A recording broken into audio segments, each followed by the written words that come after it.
If the formation of the League could be considered noteworthy due to the events surrounding it, the League once formed could also be considered noteworthy for the immediate response it received from local churches. In the first year of the League's existence, 1,821 chapters were formed. By the seventh year, there were 16,302 chapters of the Epworth League in the Methodist Episcopal Church.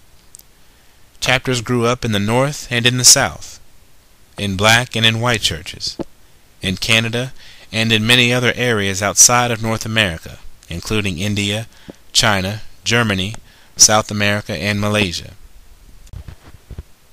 To be clear, the League did not go about establishing chapters. Churches voluntarily requested charters.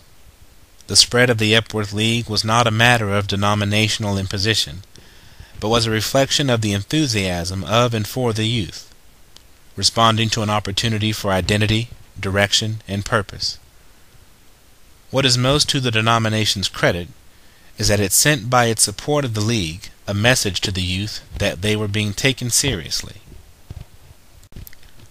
Speaking in terms of the Methodist Episcopal Church as a whole, the only denomination-wide structure in place to address the youth prior to the Epworth League was the Sunday School. Though popular and effective, it was limited in providing specifically to the youth outlets of application and expression in service to the world.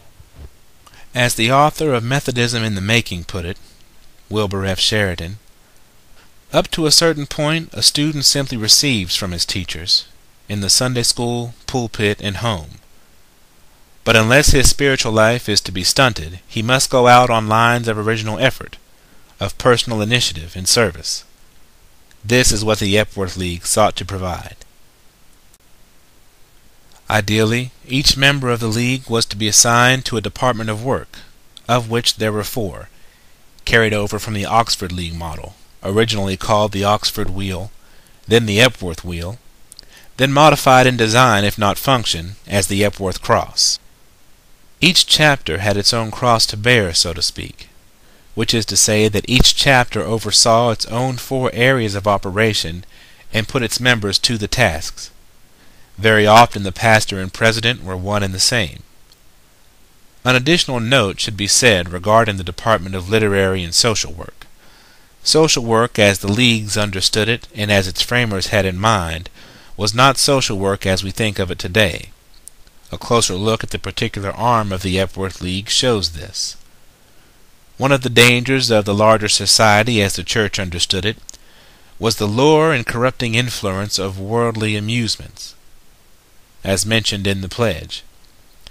The Department of Literary and Social Work had as its duty to provide the members and the youth of the community with alternative and constructive means of entertainment and recreation.